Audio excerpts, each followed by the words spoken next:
professora Kátia Morozov. Um prazer estar com você, né? Uma pesquisadora tão séria, tão responsável com os estudos relacionados à educação à distância, educação em tecnologias. Então, é um prazer para nós estarmos recebendo, tendo a honra de te ouvir, de aprender um pouco mais com você.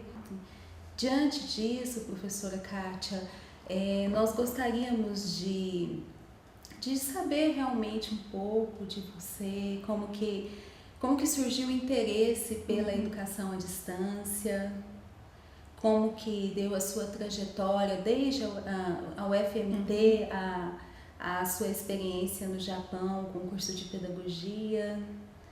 Enfim, conhecer um pouco do seu interesse pela educação à distância, como que iniciou tudo isso? Bom, eu também gostaria de agradecer, é um prazer enorme estar aqui com vocês e a gente conversar sobre, né, essa coisa meio nova, que não é tão nova assim, né, que a gente chama de educação à distância e hoje também uma série de outras denominações, mas a educação à distância eu sempre brinco dizendo que a pedagogia na minha vida, eu acabei pedagoga, né? Eu comecei assim de um monte de coisa, eu era da biologia, aí depois eu fui para ecologia, aí depois eu fui para psicologia e acabei pedagoga. Então assim, foi muito interessante, sempre assim. Essas histórias de mudar muito e tal, teve a ver com a minha própria trajetória pessoal.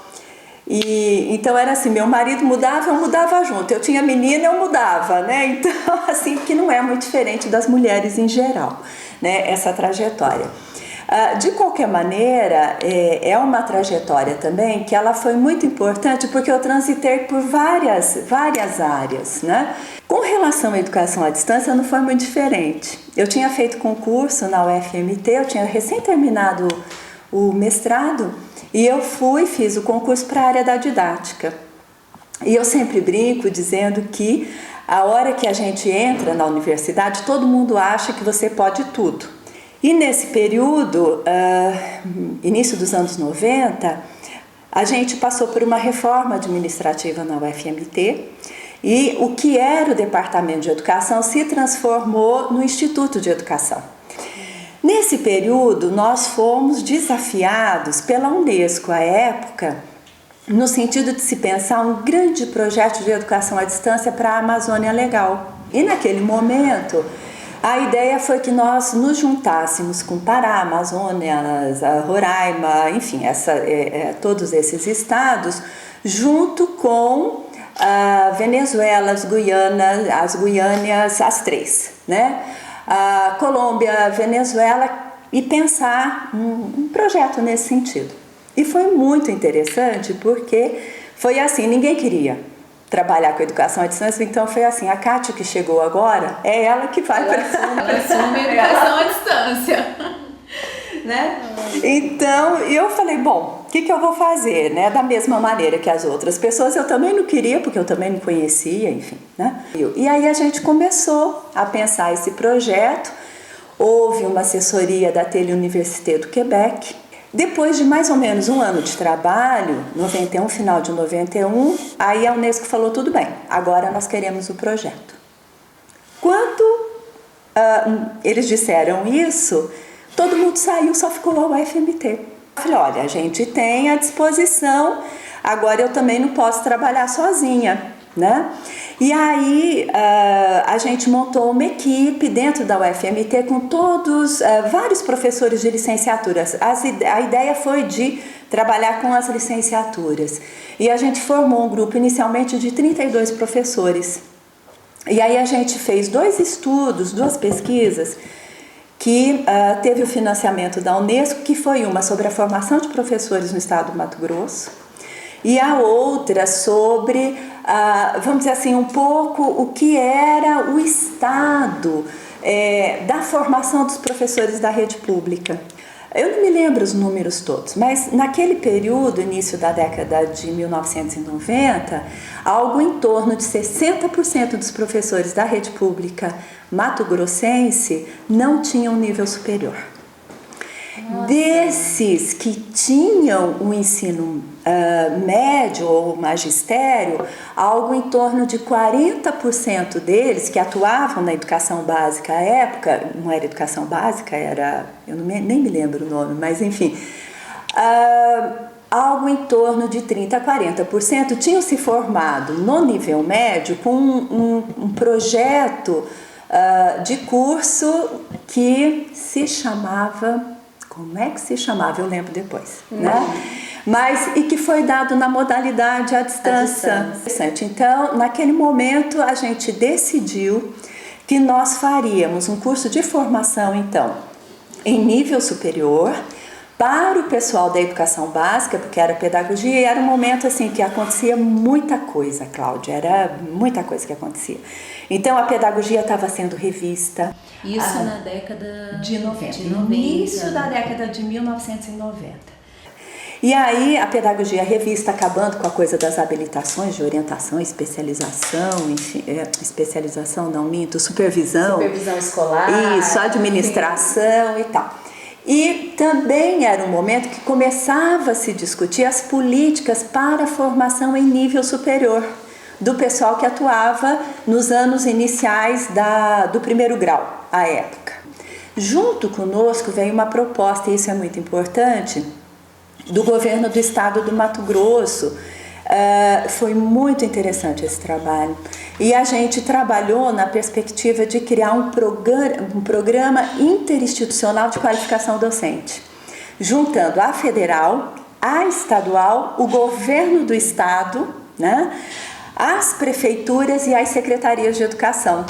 E de fato a gente faz um programa, né, propõe um programa de formação que iria trabalhar do ponto de vista da formação do pessoal da escola, eu vou dizer, fundamental, ensino médio, também da pós-graduação. Então era um programa que ele tinha uma perspectiva, vamos dizer assim, de formação inicial, formação continuada, pós-graduação.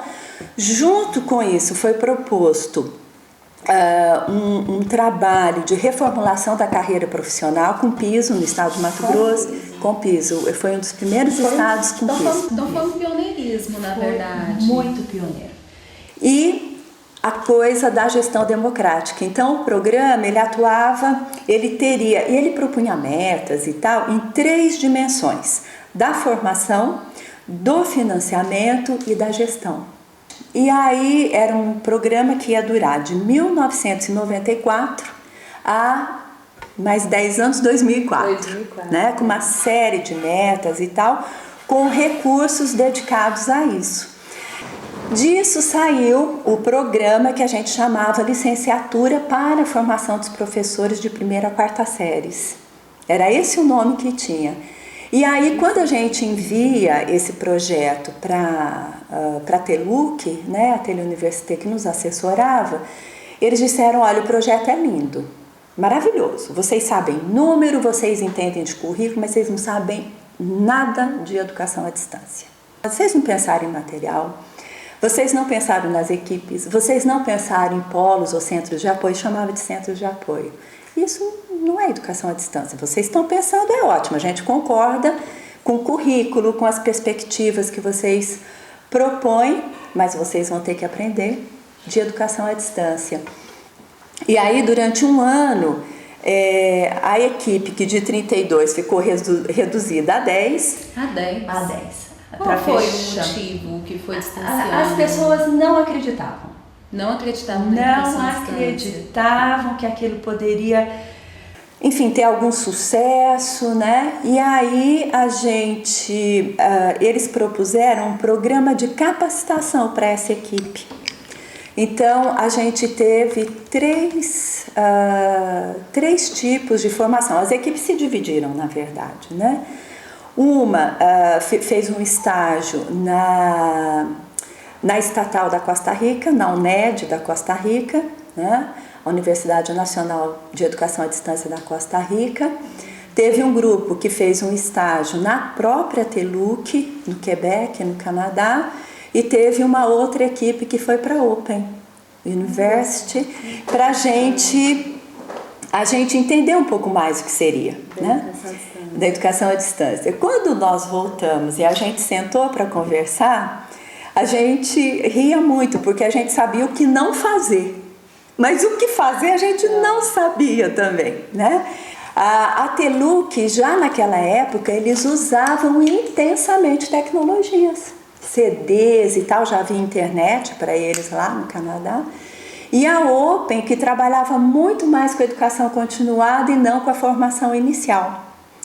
Então a gente disse, olha, nós vamos fazer o seguinte, a nossa proposta é um projeto piloto. Vamos fazer um projeto piloto, né? E aí a gente saiu em busca de quem poderia nos ajudar junto com o governo do estado. E aí foi a região norte do estado que disse, nós vamos ao desafio com vocês, né? E aí foi muito interessante, porque a gente foi conversar com os prefeitos, eles diziam, mas como é que é isso? A gente dizia, nós não sabemos também. Vocês topam e a gente vai construir isso no processo. Quer dizer, era algo novo para vocês. E apresentar também era algo novo para eles. Era algo novo. E a receptividade, mesmo assim, da região norte... Foi porque a gente não tinha, naquela região, nem um tipo de intervenção da Federal do Mato Grosso ou do Estado do Mato Grosso. Eu sempre brinco dizendo assim, que eu acho que era intencional. Nessa localidade, como não tem nada, ou vai dar certo ou vai dar errado, e como não tem nada, ninguém vai se responsabilizar caso seja um grande fracasso, né? Aí a gente reuniu, naquele período a gente faz um programa junto com as prefeituras, a gente cria os centros de apoio ali na região e tal, com bibliotecas, foi muito interessante. Aí os municípios, eles se responsabilizaram por nos ceder os espaços que eram Era onde abrigava, recebiam os professores os que estavam em professores, formação. isso. né? Aí fizemos convênios com as prefeituras, com o governo do estado, e a gente, à época, chamou de orientador acadêmico, porque a gente não acreditava que um professor que estivesse no exercício da profissão, ele pudesse ser tutorizado do ponto de vista da sua formação. A gente pensou em trabalhar com uma ideia de orientação acadêmica, da formação na pesquisa, enfim, tá? Então, esse foi, assim, o nascedouro, e o curso ele teve início em 1994. Então, quando nós retornamos, foi duas ações que a gente teve para fazer. Primeiro, trabalhar as parcerias, porque não havia financiamento. A LDB não estava aprovada. O programa interinstitucional de qualificação docente, ele tinha que ser aprovado pela Assembleia Legislativa para depois a gente poder fazer o trabalho, enfim, essas coisas todas que a gente sabe que demoram um tempo. 94, quer dizer, 2 anos depois ainda que foi aprovada a LDB. Não, 94, exatamente. 2 anos depois. 2 anos depois que fala da educação à distância. Realmente um momento de efervescência em todos os sentidos, político, pedagógico, imagina que... E a gente já trabalhou com determinados princípios. Então, por exemplo, o nosso currículo, a gente não trabalhava com a ideia de disciplina, a gente trabalhava com a ideia de áreas de conhecimento. Então, por exemplo, na área de fundamentos, eram 3 conceitos que a gente gostaria de trabalhar com os nossos professores. O conceito de cultura, o conceito de sociedade e o conceito de escola. Quais são os conceitos que vão trabalhar e qual é o olhar da antropologia, da sociologia, enfim, né, da psicologia sobre eles. Então, a gente pensou um currículo de formação muito com base nos conceitos, e todo o material ele foi produzido nessa convicção, né? E já com a ideia de ação, reflexão, ação. Então, todo o tempo da formação, o professor ele era convidado a pensar, a observar esse espaço que era o espaço da escola. Os nossos orientadores, a gente fez uma seleção e a gente pediu que fossem professores das redes públicas de ensino, porque eles conheciam as redes públicas, eles poderiam trabalhar conosco da universidade de uma maneira muito competente, né? Porque eles conheciam aquela realidade e poderiam trabalhar com os professores em formação. A gente trabalhou inicialmente numa relação de um orientador para 20 alunos apenas, né? Com as bibliotecas, então você tinha, a gente chamava de fascículos, né? Esses fascículos, eles tinham aquilo que eram as leituras básicas e complementares. Então, as bibliotecas, elas tinham as leituras básicas e complementares. E foi muito interessante, porque você imagina no interior do estado do Mato Grosso, que você não tinha uma banca de revista, de repente você tem uma biblioteca com 500, 600 títulos, né? Então aquilo, as escolas vinham também para o centro de apoio. Então mesmo quem não estava se formando, participando da formação, vinha até o centro. Vinha até os centros, eles queriam informação e tal. E a gente fazia um trabalho que era um trabalho de formação dessas equipes, eles faziam especialização para trabalhar como orientadores. Então foi uns 2 anos e meio de preparação de material, de equipe, formação de recursos humanos e tal, para a gente poder fazer o primeiro vestibular, que também foi uma confusão dentro da universidade, porque era gente em exercício e eles não iam participar daquilo que era o processo seletivo normal. Então foi uma contenda no Conselho de Ensino e Pesquisa. Várias vezes a gente foi chamado e muitas vezes a gente dizia: vai morrer, não vai ter como, porque as brigas eram enormes. O processo de avaliação da gente, a gente não quis se submeter àquilo que era o processo de avaliação da universidade, não haveriam provas, eram percursos de estudo, trajetórias, refazer se não dava certo. Ele integralizava o curso em 4 anos, mas ele poderia ficar até 6 anos conosco. Não havia recuperação, não havia... Enfim, foi muita confusão, né?